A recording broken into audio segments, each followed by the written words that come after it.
কথায় বলে না, বাপেরও বাপ আছে, দাদারও দাদা।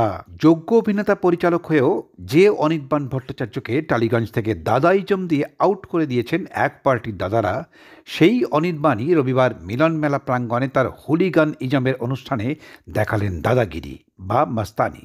স্রেফ একটা হুলিগান মানে মাস্তানি বা দাদাগিরির গান দিয়েই তৃণমূল, সিপিএম এবং বিজেপির তিন নেতা দিলীপ ঘোষ, শতরূপ ঘোষ, কুণাল ঘোষদের কান টেনে মাথায় এনে সব পার্টির দাদাদেরই হাজির করলেন একই ছাতার তলায়। মুহূর্তেই ভাইরাল হলো অনির্বাণের দাদাগিরি মানে হুলিগান ইজমের গানের গুঁতো। এখনো পর্যন্ত শুধুই কিল খেয়ে কিল হজম করলেন দিলীপ দাদা, কিল হজম করেও অনির্বাণের প্রশংসা করলেন শতরূপ দাদা।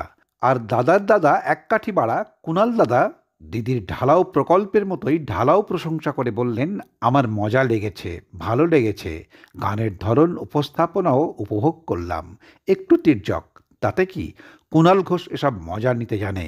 ভালো থেকো অনির্বাণ, যেমন করে গোটা পশ্চিমবঙ্গের মানুষকে ভালো রেখেছেন তেমনি করে ভালো রাখবেন তো? পরে আবার অনির্বাণের নামে কেউ হুলিয়া জারি করে দেবেন না তো? অনির্বাণের মতোই তুমিও ভালো থেকো বন্ধু। অবশ্যই শেয়ার আর কমেন্ট করে জানাও তোমার মতামত।